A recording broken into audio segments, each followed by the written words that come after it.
Hi, my name is Alyssa and I'm the creator behind Purly White Patterns.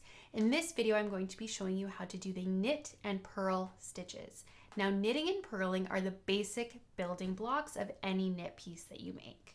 If you are a new knitter, you haven't done a whole lot of knitting before, I highly encourage you to practice your knitting and purling stitches over and over and over and over again until you feel comfortable and you feel like you've mastered them. And I encourage you not to move on to anything more difficult until you feel really comfortable with these.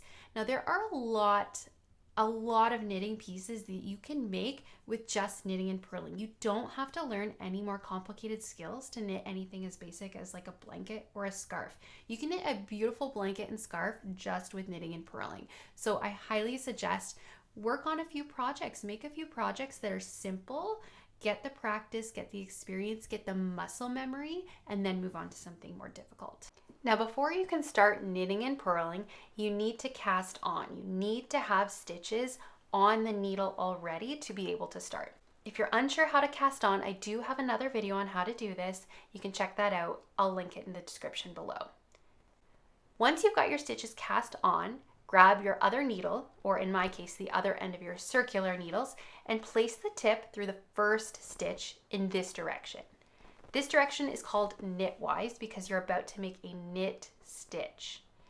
Wrap your yarn around counterclockwise and pull the new stitch through the old stitch and pull the old stitch off. Let's do that again. Insert knit-wise, wrap, pull through, pass off. Keep going. Like I said, this takes practice all the way across your row.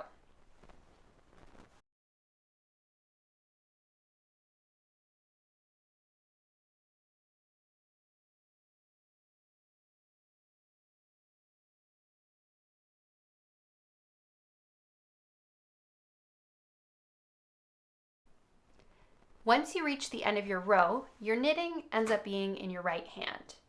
Turn your knitting around so that the work is back in your left hand. This is often referred to as turning your work. When a pattern tells you to turn your work, it's basically telling you to flip it over.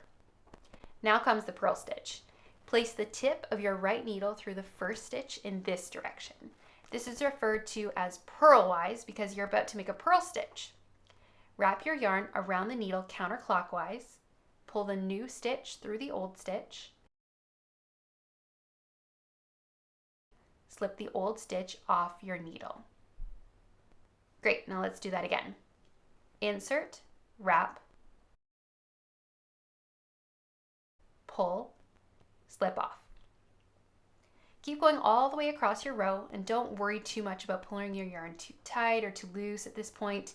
If you are a new knitter, it's all about getting the yarn wrapped and pulled through correctly and establishing the muscle memory as you repeat it. The more you knit and purl, the better your muscle memory and eventually your stitches will look better.